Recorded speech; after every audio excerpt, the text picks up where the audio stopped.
ese RNA, digamos, maduro, mediante el proceso de splicing y se hace la maduración en el núcleo y después pasa al citoplasma y en el citoplasma después es traducido a una proteína específica. Esa proteína específica, dependiendo del gen que está traduciendo, entonces tenemos una proteína que va a ser madura en el retículo y posteriormente ya su función. Entonces, eso digamos que es el dogma general de la genética, en donde tenemos una secuencia de DNA. Ustedes ven acá en colores las diferentes nucleótidos y lo que es las bases que son complementarias entre ellas, pues eso es a nivel del DNA. El proceso en donde yo utilizo una hebra de DNA para copiar esa información de un gen específico y lo paso a RNA, se llama la transcripción. Y después de que tengo mi RNA, lo que hacemos es a nivel del citoplasma con RNA mensajero maduro, lo que vamos a hacerlo es traducirlo a una proteína. Importante es que, y como ustedes se acuerdan, que cada tres bases de esta secuencia en el RNA codifica para un aminoácido específico. Entonces, para cada uno de estos los vamos a llamar codones que codifican para para un aminoácido y ya la unión peptídica, lo que hace la unión de varios aminoácidos es producir una proteína específica. Importante es que este es el código genético, lo traigo a colaciones porque importante es que no todos los aminoácidos en teoría tienen un codón específico, pero no, hay aminoácidos que tienen varios codones, tres codones específicos. Y si ustedes ven en la parte de afuera, esos son los aminoácidos y esas son las siglas con las que usted identifican cada aminoácido. Y lo traigo a colación precisamente porque cuando ustedes ven los reportes de secuencia que les mandan de las pruebas que mandan, normalmente o a veces colocan las siglas del aminoácido o colocan solamente la letra que corresponde a cada aminoácido. Entonces, para que lo tengan en cuenta, que hay una equivalencia entre el aminoácido y la letra que se corresponde específicamente. También esto es un resumen de qué es un gen. El gen tiene varias partes importantes. Tenemos acá en la parte que se llama 5', es la región donde están las regiones reguladoras, que son en general los vamos a llamar promotores.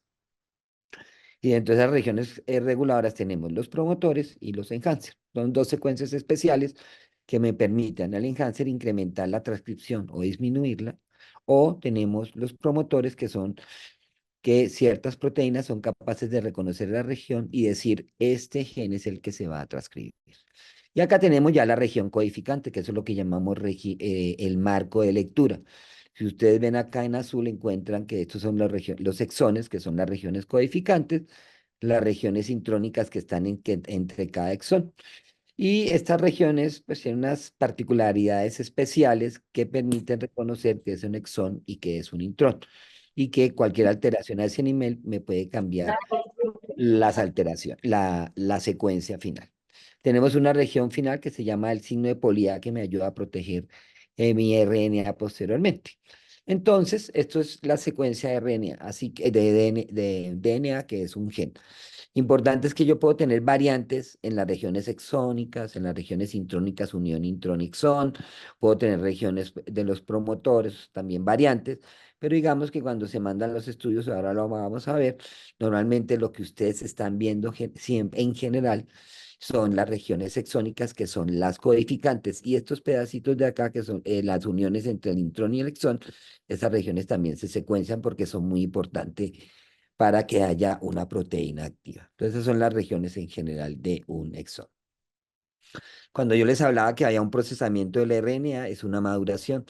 Digamos que acá tenemos el DNA, hay el proceso de transcripción, se llama un pre-RNA porque copia también el intrón y el exón.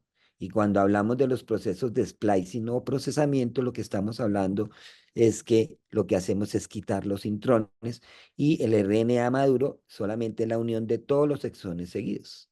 Entonces, cualquier alteración en estas regiones, unión exón-intrón, me pueden producir también alteraciones en el RNA maduro, que es el que finalmente es el que me va a, después de que es traducido, me da una proteína que va a ser específica.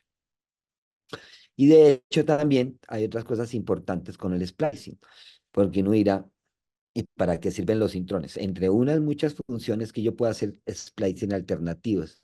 Es decir, que de una misma secuencia de RNA yo puedo unir y hacer combinaciones entre exones y cada una de estas proteínas va a tener funciones que pueden ser diferentes. Algunas de esa región puede irse a la membrana, otras pueden quedarse en el citoplasma, otras pueden ser nucleares con funciones similares. Eso es, y cualquier alteración de los mecanismos de splicing también me da alteración a nivel de la proteína. La otra parte que quería traer era lo de las variantes del DNA y cómo son las mutaciones también para que entender un poquito qué es lo que vamos a hablar un poquito más adelante. Y aquí les traigo, por ejemplo, para quitar por aquí que acá está saliendo. Listo, ahí. Acá tenemos arriba, ustedes tienen en la parte de abajo tienen la secuencia de DNA y acá arriba tenemos el RNA. Y arriba tenemos los aminoácidos y me van haciendo la proteína. Entonces, si ustedes se dan cuenta acá, cada uno de estas tres nucleótidos me va a codificar para, para un aminoácido específico. Entonces, es secuencial. Es decir, que siempre son múltiplos de tres. Cualquier cambio en ese múltiplo de tres me puede dar alteraciones que lo voy a ver, es en la proteína. Entonces, por ejemplo, cuando hablamos de mutaciones friendship, ¿qué significa? Que se llaman corrimientos del marco de lectura. Y aquí vamos a verlo específicamente. Tenemos abajo en el DNA, están viendo el cursor, vemos que acá hubo una inserción, una base, un nucleótido se insertó acá. ¿Qué implicaciones tiene?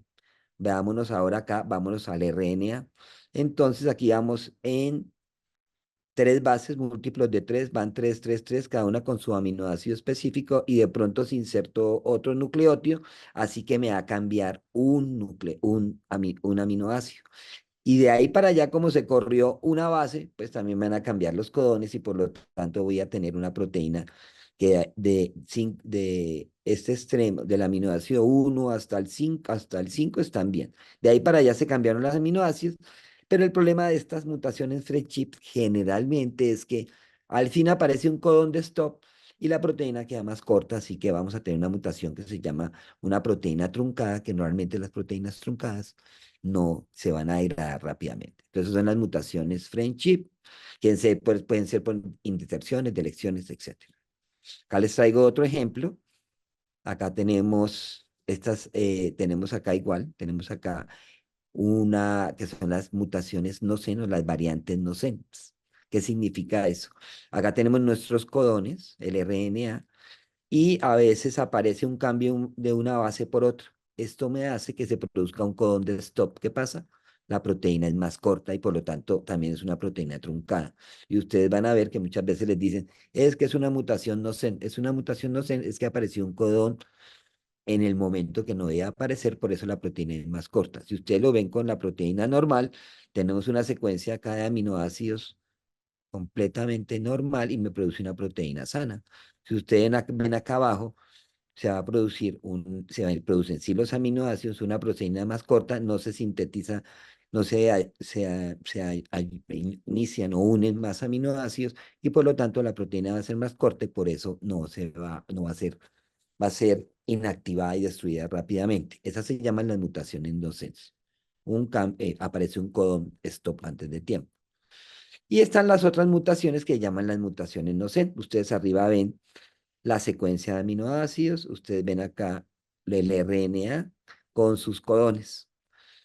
Y acá tenemos una proteína normal. A veces pasa que cambia una base por otra. Entonces, como yo le mostré anteriormente, el codón, hay codones específicos para cada aminoácido.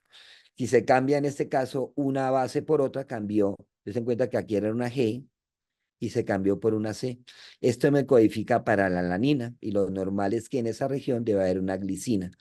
Entonces, si ustedes ven acá la proteína, se produce, sí se va a sintetizar, pero normalmente, dependiendo de ese aminoácido que se cambie, me puede producir varios efectos.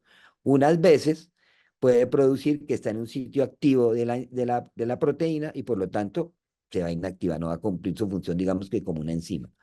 O está en una región por fuera, pero que ayuda al plegamiento de la proteína y esos plegamientos son muy importantes para que tenga una función adecuada. También me produce enfermedad. Sin embargo, pues las mutaciones miceno, las variantes micen, y ahora vamos a ver unos ejemplos, tienen a veces dificultades, sobre todo para hacer los análisis y decir si es una proteína patogénica o no es patogénica. Y acá está la parte de la nomenclatura, también la traje muy sencillita. Entonces, cuando ven esta nomenclatura, ahí normalmente en los reportes que les dan a ustedes les dan dos nomenclaturas. Esta que se llama C, que significa el cDNA. Es decir, veíamos en el RNA que en Maduro que todos los exones están pegaditos. Pues el cDNA, cuando uno hace secuencia, puede hacer el inverso y pasarlo a DNA, eso se llama cDNA. Y acá está la posición de esa base y acá se cambió una G, una guanina por una adenina. Entonces hubo un reemplazo. La base original es esta, la que aparece en G, que se cambió por A. Esta es una nomenclatura que se llama cDNA. ¿Y qué implicaciones tiene? Por ejemplo, digamos que aquí esta es la nomenclatura que también les dan, que es de la proteína. Entonces acá por eso aparece proteína. Este es el aminoácido R. En este es el codón, en el codón 197, que cambió por este aminoácido. Se reemplazó. Esto es una mutación missense. Y hay otras nomenclaturas, a veces un poquito más complicadas, es, por ejemplo, acá en el DNA hubo una lesión en el 190, no, en la posición 197, hubo una lesión de estas dos bases. O puede haber una inserción. En la posición 2552 hubo una inserción de una T. Y como vimos anteriormente, eso me puede producir, normalmente las deleciones e inserciones pequeñas de esa forma me van a producir mutación, variantes que son friendship, es decir, que es una proteína truncada, aparece un codón de stop antes y por lo tanto la proteína es más cortica. Eso es lo que les quería mostrar de la parte de la nomenclatura. Y esto, aunque normalmente no lo hacen ustedes, pero sí siempre es importante decir, oiga, pero ¿por qué en los laboratorios o el genetista decide que eso es patogénico o no es patogénico? Y pues precisamente se hizo esta clasificación de variantes, sin embargo ha ido cambiando y este año también van a cambiar esa forma de clasificaciones, pero aquí me están diciendo 5P, 4P significa las variantes patogénicas y probablemente patogénicas. Aquí tenemos el gran grupo de las variantes de significado incierto, ya les voy a decir por qué se llaman así, y las otras que son las variantes que son probablemente benignas y las benignas. ¿Cómo se hace eso? Generalmente uno lo que mira es en las grandes bases poblacionales, mira cuando sale una variante y dice, ¿qué tan frecuente es eso en la población? Y normalmente dice, si es una variante muy raro, aún no ha sido descrita, eso sí tiene cierto valor, porque eventualmente me está diciendo, esa variante no lo tiene lo tiene menos del 1% de la población en el mundo. Así que eventualmente sí tiene un valor para decirme si tiene un grado de patogenicidad. Otro es que yo puedo decir, miro en los artículos y miro si hay estudios funcionales. Entonces, hay estudios funcionales para esa variante. Eso se hacen en modelos y dirán, oiga, esa variante que tiene ese cambio, sí, efectivamente, en modelos en animales o en modelos in vitro, en celulares, con diferentes técnicas, me dice sí tiene efectos y produce alteraciones en la actividad normal de esa proteína. La otra es la observación clínica, que también es siempre muy importante, porque también durante esa clasificación uno lo que mira en las grandes bases de datos, cuántos casos publicados hay de esa variante y si esa variante efectivamente sí ha sido asociado a esa enfermedad, a ese fenotipo. Los estudios funcionales y están los estudios computacionales que se llaman o bioinformáticos, que lo que hacen es predecir esa variante, qué cambios puede producir en nuestra proteína, y de esa forma se unen varios puntajes para definir si una variante va desde el extremo de patogénica a benigna. Normalmente eso es el procedimiento, sin embargo, todos los días se están creando nuevos algoritmos y este año está cambiando la clasificación. Importante también acordarles, siempre ténganlo en cuenta, sobre todo para las dos patologías que son HPP y para Chua, y es que sí toca hacer el árbol genealógico porque les va a permitir a ustedes mirar en esa familia cómo la enfermedad se está presentando, o cómo se está transmitiendo, o qué individuos están en riesgo. Entonces, ese es el arbolito genealógico y es solo como acostumbrarse uno a hacer los árboles genealógicos que de verdad les van a ayudar bastante, no solo con su paciente para definir cómo se está heredando, cómo es el mecanismo de herencia, sino también qué está pasando con los miembros de la familia si tienen patologías similares. Eso les ayuda muchas veces a tomar decisiones, sobre todo cuando tienen problemas en los resultados de los estudios moleculares. Y les traigo acá otras definiciones muy sencillas sobre el gen que acabamos de ver, que es la secuencia de DNA para una característica específica. Cuando andan ustedes de loco, es decir, la localización física, está en el cromosoma X, en la banda XQ25, etcétera. Un alelo, pues son las diferentes formas. Acuérdense que uno tiene dos alelos, uno heredado del papá, otro de la mamá, y esas dos alelos pueden ser diferentes o pueden ser iguales. Y las variantes, pues son cambios en la secuencia de DNA. Todos tenemos variantes, todos. Nadie está exento de tener variantes, y que pueden ser patogénicas o benignas o probablemente benignas también.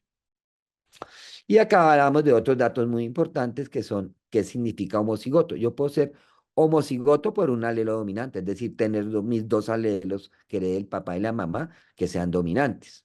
O puedo ser un homocigoto por un alelo recesivo. Tengo los dos alelos, pero es recesivo. O puedo ser heterocigoto para los alelos, es decir, que tengo una copia, digamos que normal, y otra copia con la variante. Entonces estamos hablando que hay homocigotos para las dominantes, que no es lo frecuente, porque cuando yo soy homocigoto para una mutación dominante es muy severa, normalmente son letales. Puedo ser un heterocigoto compuesto, enfermedad recesiva, es decir, que tengo dos alelos diferentes, o puedo ser heterocigoto para un alelo dominante. Acuérdense, es importante que es dominancia recesivo. Cuando hablo yo de dominancia, significa que con que yo tenga un solo alelo mutante, desarrollo la enfermedad. Y para que yo tenga una enfermedad recesiva, necesito tener los dos alelos mutantes para desarrollar la enfermedad. Y acá dentro de las enfermedades tenemos los rasgos dominantes, en donde tenemos un padre afectado, ¿sí? Que tiene una variante acá eh, patogénica. La madre sana, tiene sus alelos normales. Tenemos un hijo sano, una mujer afectada, un hombre afectado y una mujer sana. Entonces, esos son los rasgos dominantes, donde siempre en general en la enfermedad dominante hay un padre o una madre afectados. Y tanto hombres como mujeres pueden estar afectados. En los recesivos igual, tenemos que en este caso tenemos que los padres son heterocigotos, solo tienen una variante patogénica en uno de sus alelos, la madre también, y tenemos el 50% de que los hijos sean portadores o heterocigotos como los papás, así que en teoría son sanos. Tenemos un 25% de individuos afectados, ya sean hombres, ya sean mujeres, y tenemos individuos sanos que son iguales a los heterocigotos, es decir, que no tienen fenotipo, pero este individuo sano pues tiene sus dos alelos sin la variante. Y esa es la forma de segregación. Y esto es lo que ustedes ven cuando hacen un arbolito genealógico, en donde ustedes ven que en cada generación siempre hay un individuo afectado, que tanto hombres como mujeres están ahí afectados, no hay diferencia entre hombres y mujeres, y que en general los individuos afectados tienen un 50% de probabilidades de tener hijos con la enfermedad. Y en la enfermedad recesiva vamos a encontrar que son padres heterocigotos, sanos, y pueden tener un hombre o una mujer afectados como hermanos heterocigotos. Entonces, eso es lo que ve uno en un árbol genealógico, que es de utilidad, sobre todo para que ustedes vean qué es lo que se presenta. Pero veamos que también, por ejemplo, en hipofosfatasia ustedes van a tener una característica que se llama variabilidad de expresión. La variabilidad de expresión puede estar dada por muchas cosas. Variabilidad de expresión es la capacidad que tiene de expresarse genes en diferentes formas. Entonces, por ejemplo, en HPP encontramos formas perinatales, formas de la adulta, son unas formas intermedias, y la severidad es otra forma de variabilidad de la enfermedad. Entonces, yo puedo tener una variabilidad muy alta, es decir, que a un individuo de la misma familia pueden tener fenotipos diferentes, aún con la mutación igual. Eso son variabilidad de expresión. A veces la variabilidad es tan pequeña que a veces solamente algunos hallazgos nos hacen pensar que un individuo tiene la enfermedad. Y esa variabilidad de expresión la estamos viendo, por ejemplo, en HPP, en hipofosfatasia. Vamos a encontrar formas perinatales severas, benignas, las formas infantiles, las formas juveniles, las formas del adultos y las formas de la odontohipofosfatasia. ¿Qué determina acá el fenotipo? Las variantes, pero también los niveles de la fosfatasa alcalina. Y la variabilidad está dada por la severidad, como el modo de presentación o las comorbilidades que puede tener un grupo de pacientes. Entonces, a eso llamamos variabilidad. Y acá lo vemos. Este es un individuo, paciente 1, paciente 2, en donde este individuo tiene una hipofosfatasia clásica con los hallazgos radiológicos clásicos, con las lengüetas, des en cuenta las ampliación de las metáfisis, la irregularidad que encuentro en las metáfisis, pero también hay algo de compromiso epificiario, con la escoliosis, den en cuenta el ensanchamiento a nivel de las costillas. Y veamos otra paciente en donde una de las características más importantes era una escoliosis, pero si ustedes se dan cuenta en las metáfisis y epífisis, uno no ve cambios clásicos como el siguiente paciente, como el anterior paciente. Y si llama más la atención, es algo bien importante que llamó la atención en este paciente, es que uno es un caso de la doctora Ana Sarante, que me estudió muy amablemente para mostrarle lo de la variabilidad. Por ejemplo, el paciente uno que se veía clásico, tenía una hipofosfatasia en los hallazgos radiológicos, tenía unos niveles de fosfatasa alcalina de 27, la otra paciente de 7,7, se cuenta los rangos de normalidad para ese grupo poblacional. Pero ¿qué le llama la atención? Des en cuenta que esos dos pacientes eran homocigotos para esta variante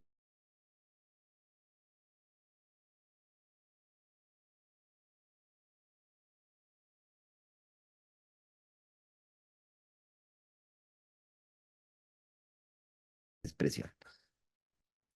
Y quería mostrarles también, hablando de hipofosfatasia, porque también es un término que lo discutimos, es que se llama dominancia negativa. ¿Y eso qué significa?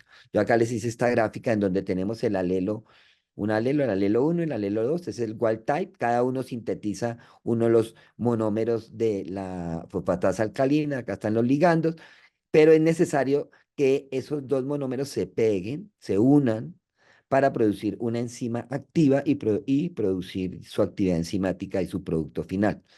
Cuando yo tengo variantes que tienen dominancia negativa, ya se en cuenta, tengo una alelo normal, tengo un alelo con la mutación, pero aquí, acuérdense que para que la enzima funcione bien tiene que tener sus dos monómeros. Entonces, esta enzima que se produjo de este alelo se une con el wild type, el normal, pero esa unión es imperfecta y puede alterar su función, puede producir menos producto o a veces también hace que no tenga actividad enzimática. Eso se llama una dominancia negativa, en donde un alelo interfiere sobre el producto del otro alelo. Por lo tanto, voy a tener deficiencia, aunque tenga un alelo normal. Y entonces en hipofosfatasia, y ustedes como bien lo conocen, pues es un trastorno metabólico que es de las enfermedades de las raras, pero de las ultra raras. También es hereditario, específicamente es compromiso sistémico, en donde hay variantes en la fosfatasa alcalina que me codifica para esta enzima y que es lo que vamos a ver a nivel bioquímico, pues lo que vamos a encontrar es una elevación de diferentes sustratos de la fosfatasa alcalina. Se nos incrementa el pirofosfato, el PLPI y el fosfotanol en amina y podemos tener niveles normales o elevados de calcio y de fósforo. Esta deficiencia de la fosfatasa alcalina nos van a dar los fenotipos clásicos de una hipofosfatasia. Pues acá vamos a ver qué son los fenotipos, una disminución de la fosfatasa alcalina, me incrementa los niveles de PLP, de vitamina B6, igual la fosfatasa alcalina es muy importante para que se pueda transportar PLP, si no hay fosfatasa no está, así que por lo tanto está asociada a convulsiones. El pirofosfato lo que me hace es inhibir lo que es la formación y mineralización ósea adecuada y por lo tanto vamos a tener manifestaciones esqueléticas, compromiso muscular, hay sintomatología reumatoidea, también hay compromiso respiratorio porque lo que estamos haciendo es una deformidad de la caja torácica o también vamos a encontrar a nivel renal pues la nefrocalcinosis. PAE no hay mucho asociado a los fenotipos y adenosina que también es importante que la fosfatasa alcalina actúe para generar adenosina, que es necesario en los pacientes para evitar dolor. Y en cuenta que el paciente, y que ustedes conocen, pacientes con hipofosfatasia, tienen dolores crónicos en su vida normal.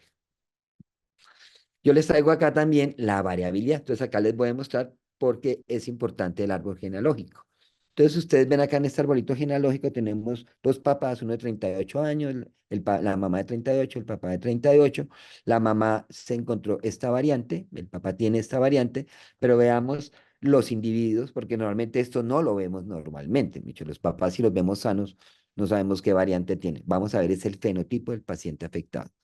En este tenemos una forma infantil en donde des en cuenta, el niño heredó la variante del papá, la variante del papá, la variante de la mamá y da el fenotipo de una hipofosfatasia. Acá tenemos una mujer que es heterocigota, solo heredó la variante del papá, y acá tenemos una forma infantil severa que también tiene las mismas variantes que su hermanita que tiene las formas juveniles. Pero veamos aquí abajo, en esta tablita, está padre, madre, la primera línea está el genotipo. Papá tenía la 334, la mamá la 191, el niño uno pues no tenía variantes. El niño 2 tenía las dos, era un heterocigoto compuesto, es decir, que tiene dos variantes diferentes. El niño 3 solo tiene una variante heredada del padre, sí, del padre, y la niña, la 4 tiene lo mismo que en individuo 2. Pero veamos los niveles, vamos a ver los niveles de los padres. Tenían 25, estos son valores para la edad, 35, estaban en los límites, sobre todo la mamá en el límite inferior. Este individuo tenía los valores normales, el uno, el 2 tenía 22 y comparémoslo con el niño 4 tiene 36. Y es en cuenta que los fenotipos a nivel de de la clasificación de HPP son diferentes, es decir, que en una va a ser más severa, en el otro va a ser más leve, aún teniendo la misma mutación. ¿Eso qué implicaciones tiene? Y en genética algo que sí ya se conoce, y es que el 50% de los fenotipos se están dando por las variantes patogénicas que yo tengo. Y el otro 50% pueden ser muchísimas causas que me hacen variar el fenotipo. Este es otro ejemplo, por ejemplo, la secuenciación de gen ALP, hay una presencia de una variante patogénica, acá está en heterocigoto, es un heterocigoto, tiene la GLU435-LIS en el exón 12 el del paciente, hermana y madre. Si ustedes vemos acá, acá están los valores, los que están las rayitas así acostadas, para que lo vean mejor, son los pacientes que tienen la variante, tienen una fosfatasa alcalina baja y además tienen fragilidad del hueso. Y estos son los valores. La que están con las líneas hacia arriba son individuos que tienen la variante, tienen los valores bajos de fosfatasa alcalina y no tienen fragilidad. Y los individuos que están en blancos pues no tienen la mutación y tienen no tienen, y la fosfatasa alcalina es normal. Decir que ustedes dentro de las mismas familias van a encontrar una variabilidad muy alta y a veces podemos tener una variante que es patogénica en uno de los miembros de la familia, en todos los miembros de la familia los que la heredaron, pero algunos pueden desarrollar patología y otros no desarrollan patología. Y este es un caso en donde en una misma familia yo puedo ver formas autosómicas dominantes y autosómicas recesivas.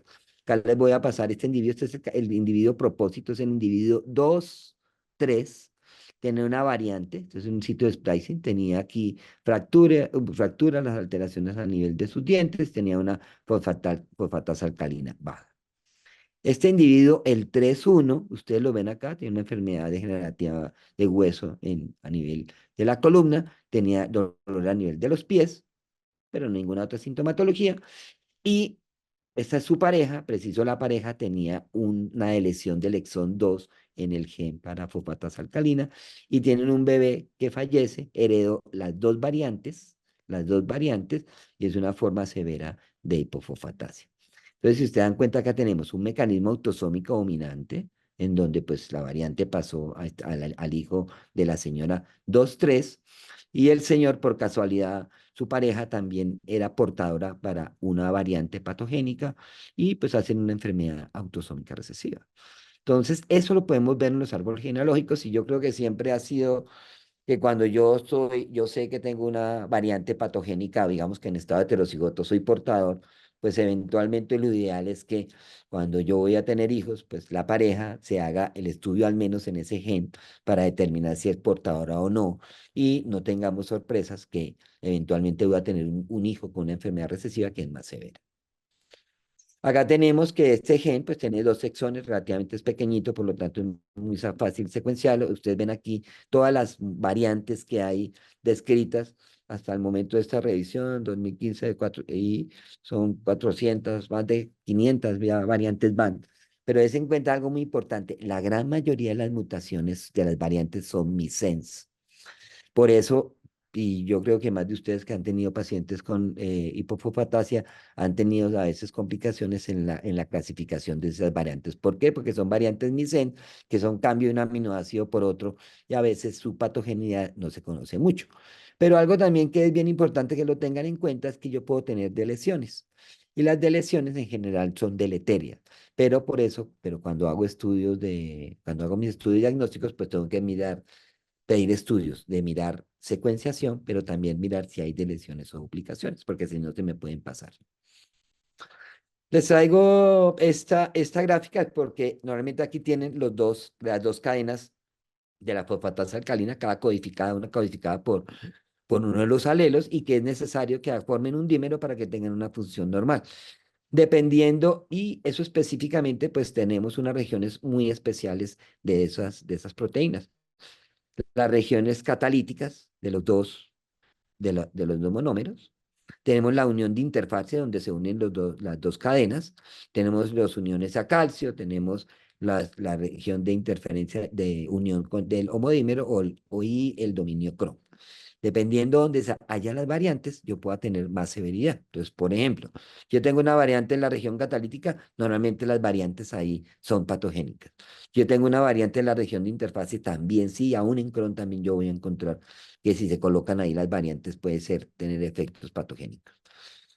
Y un resumen de las formas perinatales, acuérdense que las formas severas, tanto perinatales como infantiles, normalmente la gran mayoría de los individuos son homocigotos tienen dos variantes. Estas formas normalmente, el 93 y el 96% son homocigotos, es decir, que en las formas en donde yo encuentro dos variantes, son autosómicas recesivas y son las formas más severas. Juvenil se reparten, pero igual vamos a encontrar también formas de una sola mutación o dos mutaciones. Y en las formas del adulto, las formas de odonto y fosfatasia, que son menos severos, lo más frecuente sí es encontrar una sola variante. Excepto que tengamos un mecanismo que se llama, que les acabo de explicar, que era la dominancia negativa. Bueno, acá también entonces, des en cuenta, dentro de esta gráfica lo que estamos viendo es que dependiendo del tipo de la clasificación de HPP, vamos a encontrar que las formas más severas normalmente tienen niveles de la actividad enzimática más bajas. Y los pacientes en las formas del adulto, en las formas de odonto, normalmente los niveles de la actividad enzimática son mayores. Yo les coloco esa línea roja porque es como el punto límite de actividad enzimática de acuerdo a la actividad residual en comparación al wild type. Entonces, normalmente las variantes que están con actividades por debajo de esta línea roja, normalmente son las que tienen actividades mucho más bajas y están más asociadas a la enfermedad. Ahí. Entonces, cuando los pacientes tienen una mutación heterocigota, digamos que en el paciente adulto, con la odonto, aún en las formas juveniles, casi el 80% de las mutaciones están asociadas con efectos dominantes. Es decir, que hay algo de actividad residual. Y normalmente lo que lo vemos es en las formas juveniles, las formas del adulto o las formas de odontohipofosfatasia. Entonces, igual es cuando ustedes ven un adulto dicen, pero solo encontré una variante de una actividad enzimática baja, de una fosfatasa alcalina baja, pero solo le encontré una variante, entonces no significa que tiene HPP. Sí, puede tener HPP, dependiendo también de todos los exámenes que ustedes hacen para clínicos, pero, pero a veces yo le hago secuencia, le hago estudios de lesión duplicación y encuentro sino solo una variante. Pues lo más probable es que solo van a encontrar una. ¿Por qué? Porque las formas menos severas y las formas más tardías normalmente son heterocigotos para las formas autosómicas dominantes. Y pues asociado a eso están los diferentes sitios en donde van a encontrar ustedes esas variantes. Y les traigo estos individuos en donde también viene la otra parte, que uno se preocupa como clínico con el paciente cuando le dicen, no, pero es que el paciente tiene dos variantes patogénicas en el gen de ALPL. Entonces significa que debería tener una forma severa. Si se acuerdan del cuadro anterior, hay formas en donde son las formas juveniles que pueden tener las dos formas autosómicas dominantes, las dos variantes en los dos alelos. Si ustedes ven acá, por ejemplo, para este estudio, vea esta variante es muy frecuente, la I191K tiene una actividad del 50 al 88% de la actividad de la actividad del alelo wild type. Y las frecuencias es muy alta, es decir, que es muy frecuente en la población caucásica, por ejemplo. Y dependiendo de la combinación entre una variante y la otra, des en cuenta que las actividades enzimáticas pueden variar. Entonces, por ejemplo, la R272H con otra variante da solamente un 6,8% de actividad enzimática y uno esperaría que estuviera asociado más a un fenotipo más severo. Y en este cuadrito también cuando hay mutaciones encontradas en pacientes portadores, porque también el otro mensaje que les quiero decir es que ojo con sus pacientes que sean portadores, es decir, los papás de un bebé que tuvo una forma perinatal severa. Listo, uno dice, lo más seguro es que ese grupo tiene una forma severa, autosómica recesiva. Pero los heterocigotos, esas variantes aún heterocigotas, pueden tener ciertas manifestaciones y en ellos esos papás necesariamente uno tiene que evaluarlos a ver si no tienen manifestaciones de CHU, perdón, de HPP. Si ustedes ven acá en estos cuadritos, acá tenemos un individuo que tiene esta variante, me da una forma de juvenil, ¿sí? Y veamos acá su efecto dominante negativo de actividad enzimática tiene un 14,5, pero me da una forma juvenil. Si ustedes ven acá en la forma del adulto, tiene una actividad residual del 27,5, por eso su fenotipo no es tan severo. Y es en cuenta que el individuo portador sí tenía manifestaciones. Algunos pacientes hacen manifestaciones, otros no. A veces las manifestaciones son en específicas, son las formas del adulto. Y tenemos para la odonto, en donde tenemos una actividad residual más alta, si había cierta sintomatología y puede presentar solo la odontohipofatasia y nada más. Este cuadro en donde vemos las frecuencias de nuestros alelos en las poblaciones. Por ejemplo, esta variante que creo que algunos de ustedes sí tienen algunos pacientes de una forma perinatal severa, en donde esta variante que es de los menonitas, tiene una frecuencia alta en ellos, esta variante, la G334, cuando está en estado homocigoto, me produce una forma severa de la enfermedad. Es decir, que algunas variantes sí me permiten a mí dar como, entre comillas, predecir un fenotipo, aunque no siempre se puede en el 100% de los casos. Y resumiendo para HPP, pues vamos a tener unas formas severas. Las formas severas, acuérdense que las vamos a ver en los pacientes en las formas perinatales e en las infantiles. Las formas moderadas normalmente son autosómicas recesivas. En algunas formas infantiles, en algunas formas juveniles, en adulto o hedonto, podemos encontrar formas autosómicas recesivas o dominantes con la forma de dominancia negativa o en las formas leves en adulto con signos inespecíficos. Digamos que este es un resumen, no vamos a detectar, vamos a detallar más lo de los alelos severos y graves, etcétera. Pero sí acuérdense que las formas severas son de las formas tempranas, las moderadas son las formas intermedias, a una en adultos con formas intermedias que son muy clásicos y unas formas leves. Y seguimos, hacemos un cambio brusco con respecto a los aspectos genéticos de Chua, del síndrome urémico hemolítico atípico, en donde algunos aspectos a considerar. En general, el CHU es una enfermedad que sí es genética, pero también es poligénica. Y ustedes ven acá que tanto hay componentes genéticos como ambientales para yo desarrollar un CHU. Entonces hay unas formas muy clásicamente genéticas y hay otras formas que acá vamos a mirar en donde no encontramos variantes y que pueden ser poligénicas multifactoriales. Cuando hablamos de esos términos multifactorial, ¿qué implicaciones tiene? ¿Será que es solo ambiental? No. Es probable que yo eventualmente pueda tener unas variantes por allá benignas o variantes de riesgo en donde más un factor ambiental me dispare la enfermedad. Y eso es frecuente en las enfermedades multifactoriales. Pero también dentro de las enfermedades multifactoriales tenemos las formas genéticas. Y el ejemplo más claro, yo sé que es nefrología, pero hagamos también otro ejemplo, y es que en el autismo es clásicamente una enfermedad multifactorial. Pero un 30% de los pacientes con autismo hay formas genéticas específicas y sindrómicas. Y las otras formas son multifactoriales.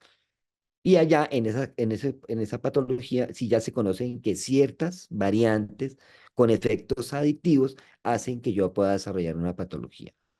Para Chua es probable que yo sí eventualmente sí tenga variantes que en efectos adictivos pueda desarrollar una forma de Chua que no necesariamente tengo las variantes patogénicas clásicas en algunas formas de Chua. Y sí, en general, y no vamos a hablar toda la cascada del complemento, pero en general lo que estamos viendo es que en Chua lo que vamos a tener es una desregulación de la vía del complemento. Y esa desregulación puede ser de dos formas. Una proactivación de la vía del complemento o que los genes o las proteínas reguladoras de la cascada no estén funcionando. Entonces tenemos los dos extremos, una superactivación de la vía del complemento o tenemos una falta de regulación negativa de las proteínas encargadas de regular la vía del complemento. Y de hecho, entonces vamos a encontrar una gran heterogeneidad genética. ¿Y eso a qué se refiere? Que yo tengo varios genes que en forma individual me dan el mismo fenotipo. Entonces, ahorita miramos los genes, pero en general yo tengo para cada gen, yo puedo tener el mismo fenotipo. Mi fenotipo que ustedes siempre ven, van a ver es Chua, pero ustedes no saben si será la forma multifactorial o serán cierto grupo de mutaciones específicas en ciertos genes que me hacen dar el fenotipo Chua. Así que Chua lo manejamos como un fenotipo. Claro, fenotipo como enfermedad en la parte clínica. Pero también vamos a encontrar otras características cuando ustedes ven las variantes de Chua, y es que yo puedo encontrar diferentes variantes que me dan el mismo fenotipo o puedo encontrar variantes que me dan fenotipos diferentes. A eso llamamos heterogeneidad alélica. No todas las variantes se comportan igual, ¿sí? Entonces, y ustedes lo conocen muy bien, ustedes tienen toda la experticia en esa parte, en donde ven unas formas muy tempranas de la enfermedad, pero yo puedo tener otros alelos en donde la enfermedad es más tardía o menos severa o tiene menos recaídas. Y eso es características para esta enfermedad. Otra característica para Chua es que aquí vemos, cuando hablamos de heterogeneidad genética, hablamos que siempre hay un gen asociado al mismo fenotipo. Entonces, digamos, la forma más frecuente, 20 a 30% de las formas Chua genéticas están asociadas al factor H, ¿sí? En donde ya podemos dar predecir específicamente, dependiendo de la variante, vamos a decir qué puede pasar con ese grupo de pacientes. Esto es el artículo asociado, no cuando teníamos ya el tratamiento más específico. Decir que hay un riesgo de muerte o de enfermedad renal terminal 70-80% y corriendo de recurrencia hasta el 90%. Si hablamos de los genes CFHR1 y 3, ya sean de lesiones o ya sean los rearreglos, vamos a encontrar que es un 6% de esa población con un riesgo del 30-40% y un riesgo del 20%. Vamos para MSP, que es las formas como benignas, cuando uno tiene esas variantes, es frecuente, afortunadamente 10 a 15%, y los riesgos de recurrencia son mucho menores, de 15 a 20%, y con una rata de muerte o de enfermedad renal terminal en menos del 20%. Es decir, que cada uno de los genes para CFI, CBF, C3 y trombomodulina, vamos a tener unas frecuencias que relativamente son más bajas y los riesgos de comorbilidad o de muerte, dependiendo de la variante, van a ser diferentes. Digamos que estas últimas, los riesgos son similares, 60-70%, pero con riesgos de recurrencia, que por ejemplo para CFI puede llegar hasta el 80% y otras en donde es menos frecuente que ocurra. Damos un ejemplo y ustedes lo que vamos, como estábamos viendo en HPP, aquí también en Chua ustedes van a ver, y por eso también les recuerdo que tienen que hacer sus árboles genealógicos, porque ustedes dijeran, no cuentan la generación 3, la de abajo. Vieran solamente, tenemos padres sanos y tenemos 3 individuos pacientes que están en negro, son los afectados, que los que tienen el asterisco tienen una variante patogénica en el factor B, ¿sí? Si vieran solamente esto con padres sanos, diría uno, esto es autosómico recesivo. Pero si ya hago todo completamente el árbol genealógico, estoy viendo que cada afectado tiene un padre o madre afectada. Sin embargo, ahí viene la otra gran pregunta. ¿Y qué pasó con el paciente de arriba, el 1-2, esta señora que no desarrolló la enfermedad? Y entonces viene la otra característica del CHUA y es que tiene unas penetrancias incompletas. Y ahora ya se les voy a mostrar qué significa. Veamos este árbol genealógico también autosómico. Esto lo llama uno así porque tenemos padres sanos con 2 hombres o mujeres afectados. Entonces decimos, esto es autosómico recesivo. Pero veamos acá para una variante en trombomodulina. Este individuo el primero acá en el pedigrí 008, el paciente 162, tiene 40 años y este tiene una variante. Tiene la variante patogénica, pero no ha hecho la enfermedad. Acá tenemos un hijo que hizo una forma muy severa que falleció. Este individuo también es como el padre, heredó la variante de la mamá, pero es sano, tiene 10 años. Y otro individuo que hizo la enfermedad y además tiene la variante. Si vemos en el pedigrí 185, tenemos tres individuos fallecidos. Tenemos la variante, la A43T, que es ella es portador, este individuo es portador, este individuo es portador, portador y la madre portadora, pero la madre no tiene, no ha hecho ningún evento, solamente sus hijos. Y tres que fallecieron, pero que no se logró hacer la genotipificación. Es decir, que en las características de Chua y lo que acabamos de ver en el árbol genealógico es que tenemos penetrancia incompleta. ¿Y eso qué significa? Es que es cuando hablamos de la definición clásica de genética, es la capacidad de un gen de expresarse. Es decir, que un gen se expresa o no se expresa. Si el gen se expresa de diferentes formas, vamos a decir que es una variabilidad de expresión, es decir, que fenotipos pueden variar. Pero si el gen no se expresa y en otros individuos sí se expresa, estamos hablando de penetrancia incompleta. Entonces acá lo vemos. En este individuo, este es un individuo que falleció, 60 años, hizo un evento, recurrió, falleció después de trasplante a los de 62 años. Tuvo un hijo esta pareja, este individuo es sano, 34 años, tiene la variante y este individuo de 4 meses hace, hace un chúa. Entonces, ¿qué pasa con el individuo que tiene los asteriscos? Y acá esa señora que no se le alcanzó a hacer el estudio, pero murió por uremia, estaban diciendo, este individuo tiene una penetrancia incompleta, es decir, que él tiene la variante, pero no ha desarrollado la enfermedad. Entonces, en las penetrancias podemos tener dos casos. Voy a colocarles un ejemplo también genético, no, de nefrología, y es la polidactilia. Yo tengo un dedo de más. Entonces, mi abuelo tenía una polidactilia, mi papá no tenía la polidactilia y yo nací con la polidactilia. Es decir, que mi papá tenía una penetrancia incompleta, era portador del gen, pero no la manifestó. Listo. Y no la va a manifestar nunca, me dicho, nunca le va a salir un dedo más. Pero en Chuba tenemos un problema, es que las penetrancias también pueden variar por la edad. Entonces yo puedo decir, es que tiene penetrancia incompleta, entonces nunca va a ser el evento. Y digo, no, este individuo que ustedes ven acá, este señor sano de 34 años que tuvo una hija que le dio, que hizo los eventos, hizo un chúa, él tiene el factor de riesgo, es decir, que él tiene una penetrancia incompleta, pero puede ser por edad y eventualmente la puede desarrollar más adelante. Entonces, cuando hablamos de eso, estamos diciendo acá, estos números que ustedes ven acá es las penetrancias de cada uno de los genes que ustedes ven. Entonces, 50%, pues 56%, ¿qué significa? Que el 56% de los individuos que tienen la variante en C3 desarrollan la enfermedad y un 44% no la desarrollan. Ahora, ¿cómo se hacen estos cálculos? Normalmente son por estudios familiares, es decir, que son cálculos empíricos de la enfermedad. Pero lo tenemos que tener en cuenta cuando damos la asesoría o hacemos los análisis de estudios en la familia. Estos son los genes asociados que ustedes solicitan en los paneles para Chua, que hacen los estudios tanto de secuenciación como de lesión duplicación y las otras variantes que ya vamos a ver. Todos los días aparecen nuevos genes y es probable que en el futuro se puedan reconocer genes de riesgo también para Chua, pero podemos tener diferentes tipos de variantes. Una que son las mutaciones en diferentes genes que acabamos de ver. La otra son los rearreglos genómicos que pueden ser de lesiones o genes híbridos y otra cosa que llamamos haplotipos de riesgo. Y en este caso, y algo muy importante dentro del mensaje, es que el 40-60% de los casos de pacientes con CHUA no, a veces, digamos que eso es casi como 40-60, eso depende de la serie, pueden nunca encontrar ninguna variante.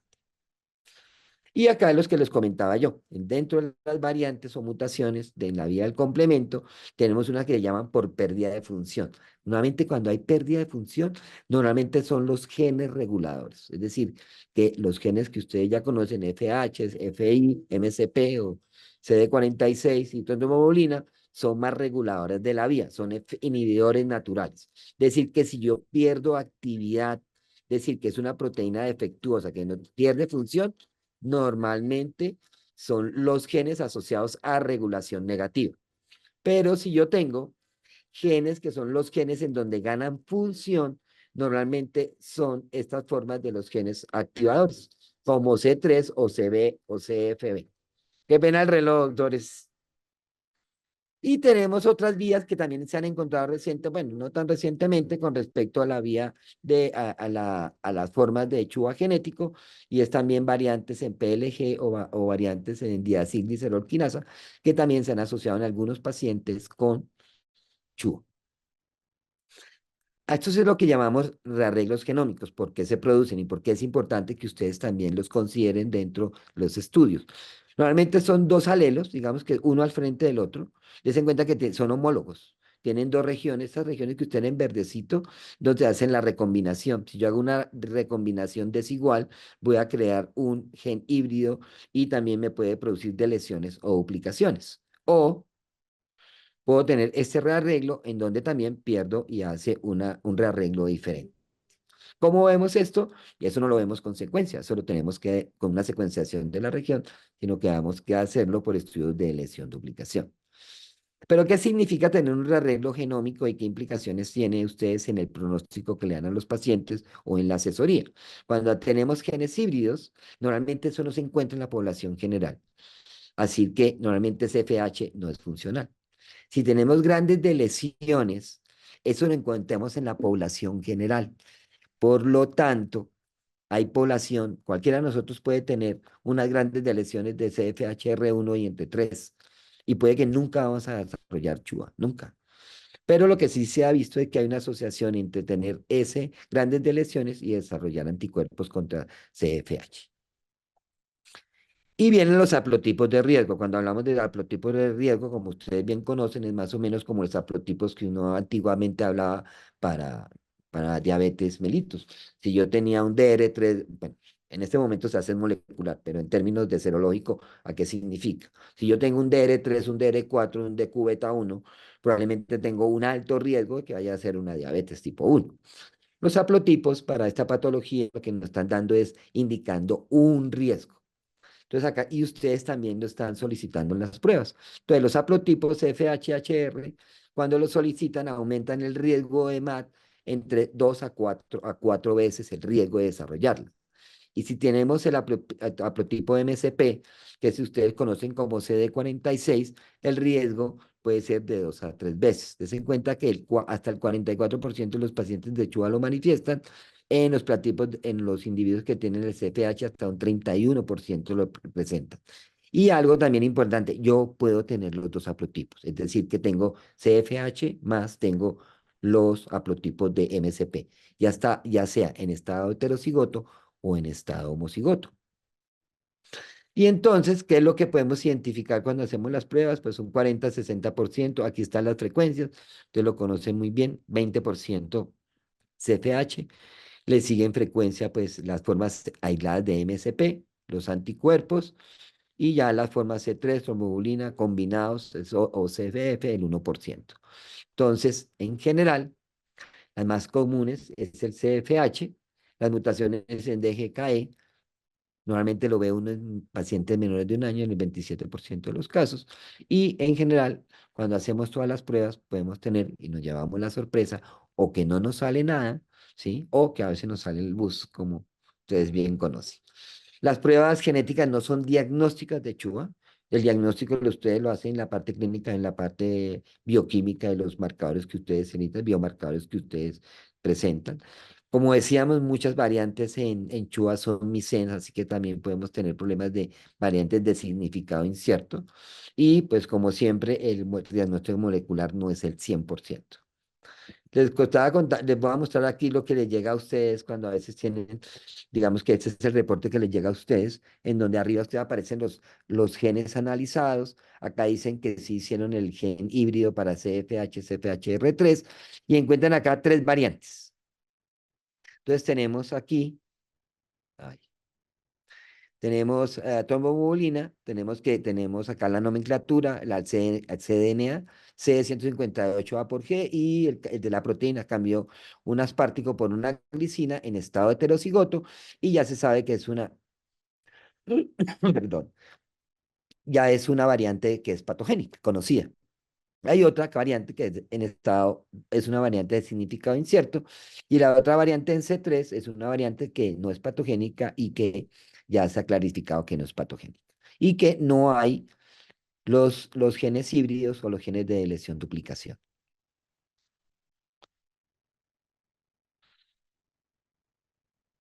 Pero también tenemos este estudio, salió un estudio negativo, pero si ustedes se dan cuenta abajo, tiene una deleción heterocigota de CFHR3 y HFR1.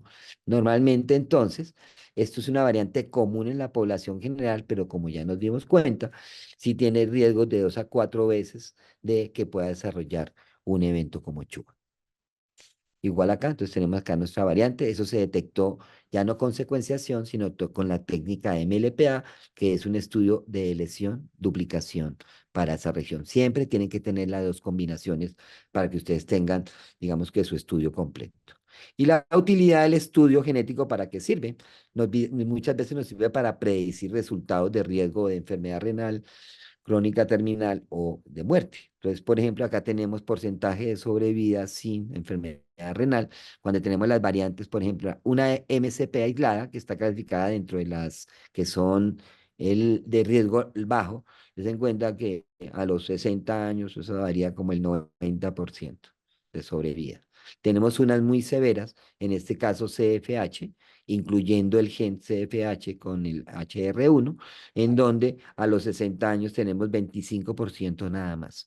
Y las otras son intermedias, pero que van a ir entre 50 y 30%. Es decir, que dependiendo de ustedes la variante que encuentren y el gen que están, sí pueden dar unos pronósticos de si los pacientes van a estar libres de enfermedad renal o no lo van a tener, o que pueden fallecer. Eso nos ayuda bastante.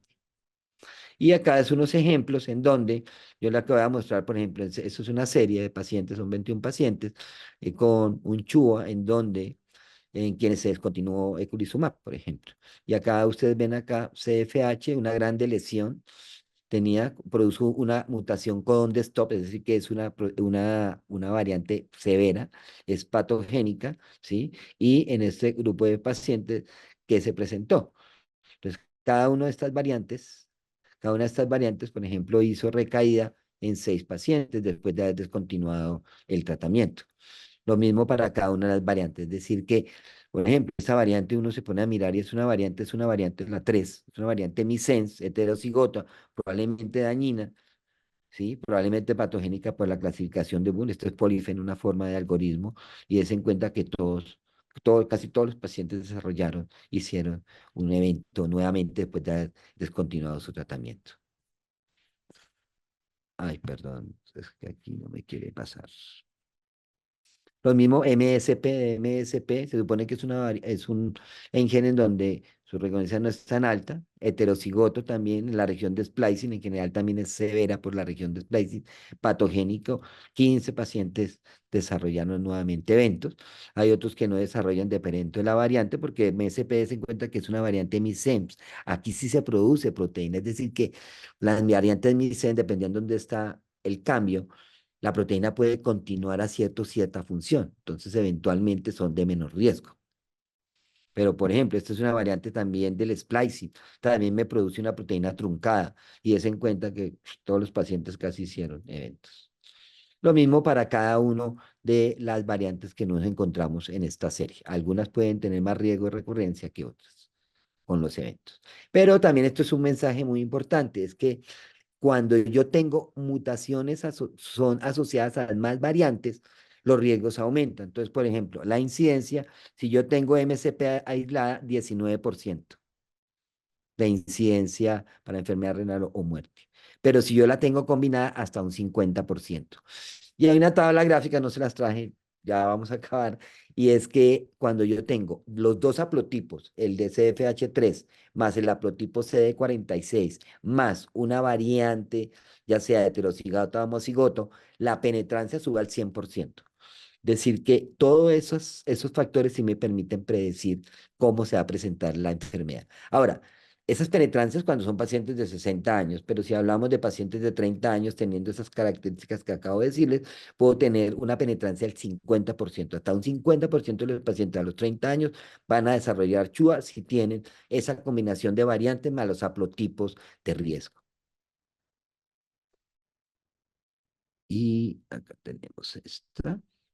Entonces también los riesgos, también dependiendo de las variantes, ustedes pueden definir que unas tienen más riesgo de las complicaciones extrarrenales. Entonces, ya sean los anticuerpos o las de lesiones, 11% la pueden desarrollar.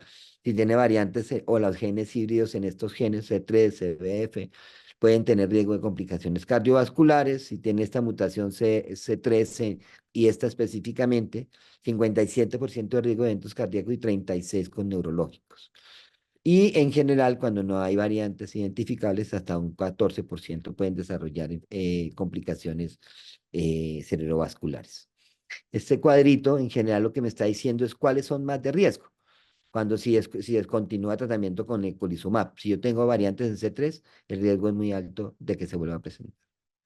CD46, riesgo bajo, CFH alto, CFI bajo, y dependiendo de esas variantes, pues las decisiones de continuar de continuar el tratamiento, de cuánto tiempo lo dejo, si lo dejo por todo el tiempo, como ustedes bien lo tienen en las guías del consenso que hicieron, ahí está muy bien explicado en qué momento se pueden continuar, qué pacientes deben continuar el tratamiento y qué pacientes uno puede suspender aún con seguimiento.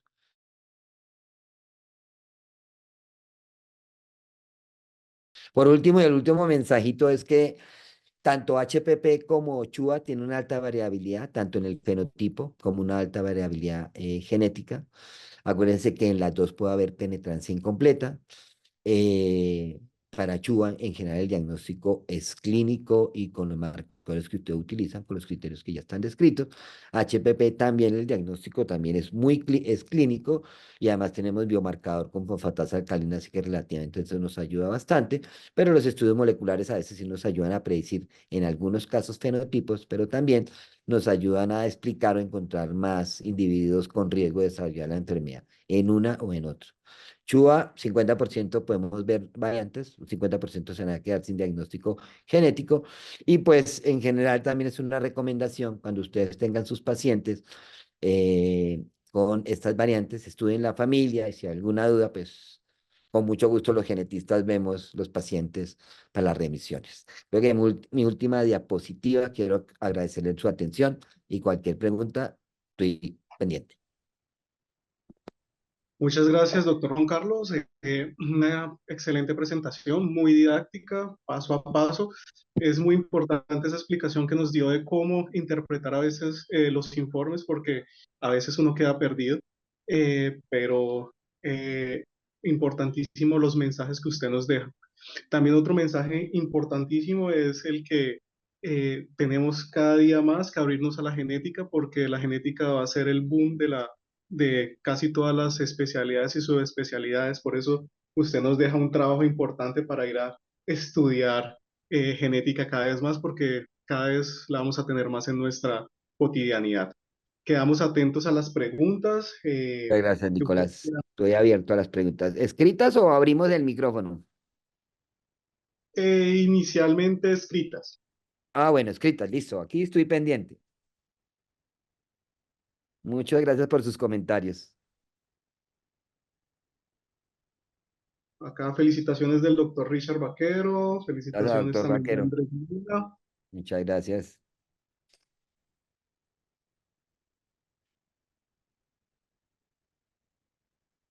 Una pregunta del doctor Vaquero. ¿Cuándo se debe, estoy acá. Una pregunta, ¿cuándo se deben evaluar las variantes BCI? Las variantes de BCI, de bus, de cuál. Espera, yo miro. Que no encontré acá. ¿Pero cuántos? ¿A las bus o serán las bus, doctor Vaquero? Yo creo que sí. Yo creo que sí, es el Sí, bus. sí, Sí, sí, sí, aquí. bus, listo. Las bus. A ver. Las bus, cuando yo las clasifico, es significa que no tengo los suficientes argumentos en la literatura, en los análisis bioinformáticos, en las frecuencias, en los casos descritos en la población, que me permitan decir esa variante produce enfermedad o no la produce, pero no la descarte. Y yo les digo, esto es por experiencia, no específicamente con Chua o con HPP, tengo un paciente, le mandé un exoma por un estudio, me llega el individuo, tenía dos variantes BUS iguales en el gen XYZ. Me pongo a mirar esa variante y veo que esa variante no ha sido escrita en el mundo. Segundo, que esa variante es homocigota, es decir, las dos copias de una BUS. Tercero, que además no existe en el mundo. Los análisis bioinformáticos me dicen que es patogénica, pero igual no alcanza el puntaje para decirme que es probablemente patogénica. Miro el paciente, veo el fenotipo y digo, ah, pero es que este paciente, esa UCI está asociado con este gen que produce tal enfermedad. Yo me pongo a mirar el paciente, lo vuelvo a reanalizar, miro el paciente con el artículo que describe el fenotipo y digo, no, ese paciente, yo como clínico defino que tiene la enfermedad y que esa variante BUS es la que me explica el fenotipo. Ahora, la gran ventaja que tienen ustedes es que tienen los biomarcadores, tanto en CHUA como en HPP. Entonces, eso es una gran ventaja porque yo ya tengo mi diagnóstico clínico. ¿Qué hago con la UZ? Con la bus también tengo que mirar, a veces utilizan la familia, por eso les decía que era tan importante el árbol genealógico, porque cuando yo hago un análisis que se llama de segregación, entonces la familia, eso a veces también da valor y permite subir un puntaje esa bus. Entonces, por ejemplo, porque eso no lo tienen en el laboratorio, yo digo, bueno, el papá tiene chua, la mamá es sana, el paciente tiene chua y los dos otros hermanitos tienen chua, pero hay otros tres sanos. Yo hago el análisis de la variante en todos ellos y encuentro que esa variante en todos los que tienen chua, esa variante está en todos los pacientes que tienen chua. Los pacientes que no han desarrollado nada no tienen la variante. Cuando yo reanalizo con el laboratorio, probablemente esa variante se me vuelve patogénica. Y lo otro que también pueden esperar con sus bus es que más adelante en el transcurso del tiempo van apareciendo nuevos artículos o estudios funcionales que me permiten decir si esa bus es verdaderamente patogénica o es benigna. Entonces serían como las formas de definir ese bus. Doctor, hay otra preguntita en relación a lo mismo. ¿Esas BUS en un paciente con toda la clínica no se deberían registrar en las bases de datos? Yo creo que esa pregunta es bien importante. A ver, normalmente cuando yo encuentro una bus, por ejemplo, encuentro una bus en el gen C3 y encuentran que esa bus no está en la población general, no la encontraron en las bases de datos. Es el primer paciente que tiene eso, pero cuando hacen el resto de análisis, les da bus. Normalmente esa variante sí se colocan en las bases de datos, porque ya me da un riesgo, ya calculo una frecuencia y probablemente cuando aparezca otra variante por allá en otro sitio, en otro país, en otro paciente, permita hacer otros cálculos. Entonces las BUS sí son importantes, no se dejan ahí quieticas, sino las tiene uno presentes. Hay otra pregunta, Andrés Luna. ¿En qué casos se debe solicitar MLPA? Ok, perfecto. Doctores, siempre es importante cuando ustedes pidan, vamos a hablar, para HPP, cuando ustedes mandan la secuenciación de ALPL, siempre pidan MLPA, porque MLPA ve las deleciones, duplicaciones. Yo sé que era por tiempo, no les pude mostrar un poquito de la tecnología, pero yo con lo que acabamos de ver, yo tengo en HPP en hipofosfatación puedo tener variantes puntuales o pequeñas de lesiones e inserciones que las veo por secuenciación, pero las grandes de lesiones o duplicaciones no las veo por secuenciación. A veces hay una cosa que se llama análisis de CNVs, que es un análisis como informático. Pero uno normalmente manda MLPA, que es el que permite ver las de lesiones duplicaciones. Para Chua es igual. Ustedes mandan el panel con los diferentes genes y ven las mutaciones puntuales y pequeñas de lesiones, duplicaciones pequeñitas. Pero los genes híbridos y las de lesiones, duplicaciones solo las van a ver por MLPA. Entonces tienen que pedir las dos. Y de hecho eso se está haciendo ahora. Normalmente lo hace. Todo se hace al mismo tiempo. Perfecto. Una última cosita, Magda. Segundo Rubio nos dice si podría compartir el último algoritmo sugerido. Me Ah, imagino ya es que una bingo. Sí, eso no se lo mostró que ya estábamos fuera del tiempo. Pero claro que sí. Ah, como va a quedar en la charla, sí, aquí está. Ya, si quieres, les comparto un segundo. Un segundito. Mientras tanto, damos gracias a Lexion por patrocinar este evento tan importante y tan ilustrativo. ¿Ya la están viendo? Sí. Sí, señor. La bibliografía es un articulito interesante de qué hacer el algoritmo, como qué hacer con los pacientes. Sin embargo, yo estaba revisando el consenso que ustedes hicieron y es un consenso muy claro con respecto a qué hacer para continuidad del tratamiento, en qué pacientes se puede suspender. Me pareció bien, me pareció muy bien, muy claro y que le ayuda a uno bastante al clínico cuando tienen que decir continuación de tratamiento, por ejemplo, para Chuba, que lo manejan ustedes perfectamente y que tiene ese consenso que quedó muy bien, quedó muy chévere. Muchas gracias, doctor. No veo más preguntas. Eh, no, llegó una acá del doctor Clímaco Andrés, nuestro presidente.